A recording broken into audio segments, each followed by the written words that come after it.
Kalau suasana hati lu gampang hancur cuman karena hal kecil, berarti masalah terbesar lu bukan dunia luar. Masalah terbesar lu ada di cara pikiran lu merespons semuanya. Banyak orang capek bukan karena hidupnya paling berat, tapi karena isi kepalanya terlalu ribut. Sedikit gangguan langsung panik, sedikit kritik langsung marah, sedikit masalah langsung merasa semuanya berantakan. Hal kecil dibesarkan, hal biasa dianggap ancaman, dan kejadian sepele dipikirkan sampai berhari-hari. Padahal kenyataannya, hidup nggak selalu seburuk itu. Yang bikin semuanya terasa berat seringkali bukan masalahnya, tapi reaksi berlebihan yang muncul di dalam kepala. Pikiran yang nggak dilatih bisa mengubah kejadian kecil jadi tekanan besar, bisa bikin hal biasa terasa menakutkan, dan bisa bikin lu lelah sebelum bertarung. Akhirnya tenaga habis, bukan karena dunia menyerang lu, tapi karena pikiran lu sendiri nggak pernah tenang. Kalau lu terus hidup seperti ini, sedikit masalah akan selalu terasa besar, sedikit tekanan akan selalu bikin goyah, dan sedikit gangguan akan terus merusak hari lu. Karena itu, kalau mau hidup lebih damai dan kuat, yang pertama harus dilatih bukan keadaan di luar sana, tapi isi kepala lu sendiri. Satu, jangan langsung percaya isi kepala lu. Tidak semua yang muncul di pikiran itu benar. Kadang itu hanya asumsi, ketakutan lama, rasa tidak aman, atau kebiasaan negatif yang muncul otomatis. Tapi banyak orang langsung percaya begitu saja, seolah semua isi kepala adalah fakta mutlak. Dari sinilah reaksi berlebihan sering dimulai. Saat sesuatu terjadi, pikiran suka bergerak lebih cepat daripada kenyataan. Sebelum tahu keadaan sebenarnya, kepala sudah sibuk menyusun cerita sendiri. Sedikit perubahan dianggap tanda bahaya. Sikap orang lain langsung ditafsirkan buruk. Kejadian kecil dianggap pertanda besar. Akibatnya emosi naik duluan sebelum fakta jelas. Padahal, seringkali yang bikin lu stres bukan kejadian nyata, tapi cerita yang lu buat sendiri di dalam kepala. Pikiran yang tidak dikendalikan suka membawa seseorang masuk ke masalah yang belum tentu ada. Belajar membedakan antara fakta dan dugaan akan membuat hidup jauh lebih tenang. Fakta adalah apa yang benar-benar terjadi. Dugaan adalah penafsiran yang belum tentu benar. Kalau lu bisa memisahkan dua hal itu, banyak beban akan hilang dengan sendirinya. Orang kuat bukan orang yang tidak pernah punya pikiran negatif. Orang kuat adalah orang yang sadar bahwa pikirannya bisa salah, jadi dia tidak langsung tunduk pada semua isi kepalanya. 2. Biasakan memberi jeda sebelum bereaksi.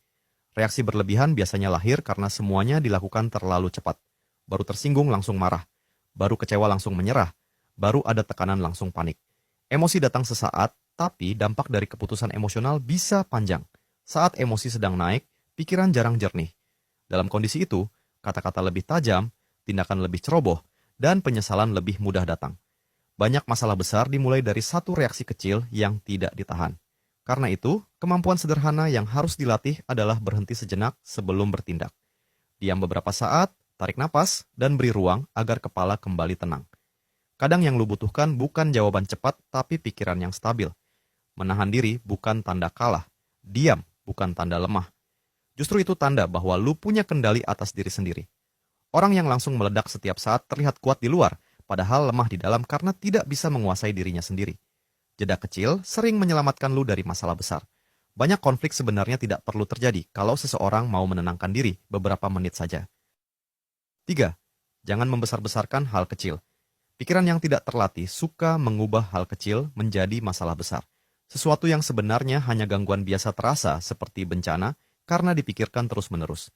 Inilah yang membuat hidup terasa penuh tekanan, padahal sebagian bebannya datang dari cara berpikir sendiri.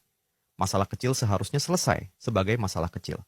Tapi ketika terus diputar di kepala, ditambah rasa takut, ditambah prasangka, akhirnya tumbuh menjadi beban besar. Satu kesalahan kecil terasa memalukan. Satu hambatan kecil terasa menghancurkan hari. Banyak orang lelah bukan karena hidup terlalu keras, tapi karena setiap hal diberi bobot berlebihan.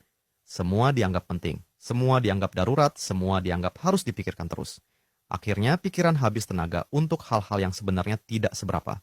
Tidak semua hal layak diberi energi sebesar itu. Ada kejadian yang cukup dilewati, ada kesalahan yang cukup diperbaiki, ada gangguan yang cukup diterima lalu dilanjutkan. Kalau semua hal dianggap serius, hidup akan terasa sangat berat. Belajar melihat sesuatu dengan proporsi yang tepat adalah tanda kedewasaan. Orang tenang tahu mana yang penting dipikirkan dan mana yang sebaiknya dilepas. 4. Belajar menerima ketidaknyamanan. Banyak orang bereaksi berlebihan karena terlalu ingin semuanya berjalan sesuai keinginan.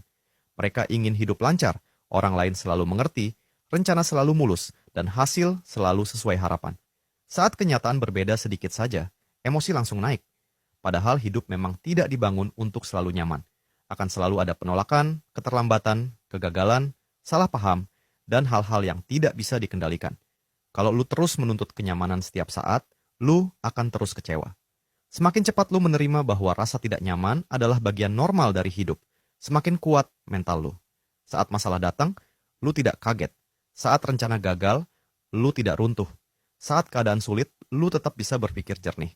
Rasa tidak nyaman seringkali bukan musuh tapi latihan. Dari situ kesabaran tumbuh. Dari situ kedewasaan terbentuk. Dari situ mental jadi lebih kuat. Orang matang bukan orang yang hidupnya mulus. Orang matang adalah orang yang tetap stabil walau kenyataan sedang tidak menyenangkan. 5. Kendalikan pikiran, bukan dunia. Banyak orang sibuk mencoba mengatur semuanya di luar dirinya. Mereka ingin orang lain berubah, keadaan selalu mendukung, dan hidup berjalan sesuai kemauan. Saat itu tidak terjadi, mereka marah, stres, lalu menyalahkan keadaan. Masalahnya, dunia tidak akan pernah sepenuhnya tunduk pada keinginan siapapun.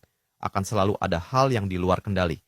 Akan selalu ada orang yang berbeda sikap, rencana yang berubah, dan keadaan yang tidak sesuai harapan. Kalau ketenangan lu bergantung pada semuanya harus berjalan mulus, maka hidup lu akan terus kacau. Karena dunia terlalu luas untuk diatur sesuka hati. Yang benar-benar bisa dilatih hanyalah cara berpikir, cara melihat masalah, dan cara merespons keadaan. Saat lu fokus ke bagian itu, hidup terasa lebih ringan. Bukan karena masalah hilang, tapi karena lu tidak lagi hancur setiap kali masalah datang. Ketenangan sejati bukan saat dunia selalu baik pada lu. Ketenangan sejati adalah saat pikiran lu tetap kuat walau dunia sedang berisik. 6. Jangan jadikan emosi sebagai penguasa. Emosi itu normal dan manusiawi. Marah, sedih, kecewa, takut, semua itu bagian dari hidup. Tapi masalah muncul ketika emosi bukan sekadar dirasakan, melainkan dijadikan penguasa hidup. Banyak orang bertindak hanya berdasarkan apa yang dia rasakan saat itu juga. Saat marah, semuanya diserang. Saat sedih, semuanya ditinggalkan. Saat kecewa, semuanya dianggap percuma. Masalahnya, emosi selalu berubah. Apa yang lu rasakan pagi ini bisa berbeda total malam nanti. Kalau hidup lu dipimpin sesuatu yang berubah-ubah, maka arah hidup lu juga akan kacau. Hari ini semangat, besok hancur. Hari ini yakin, besok menyerah. Hari ini tenang, sebentar kemudian meledak. Karena itu, belajar rasakan emosi tanpa harus menuruti semuanya. Lu boleh marah, tapi tidak harus merusak. Lu boleh sedih, tapi tidak harus berhenti berjalan. Lu boleh kecewa, tapi tidak harus kehilangan tujuan. Orang dewasa bukan yang tidak punya emosi. Orang dewasa adalah orang yang tetap bisa berpikir jernih, walau hatinya sedang bergejolak. Kalau lu mau jadi orang yang lebih tenang, dewasa, dan gak gampang goyah, mulai latih pikiran lu dari sekarang. Subscribe, karena mental kuat itu dibangun setiap hari, bukan datang sendiri.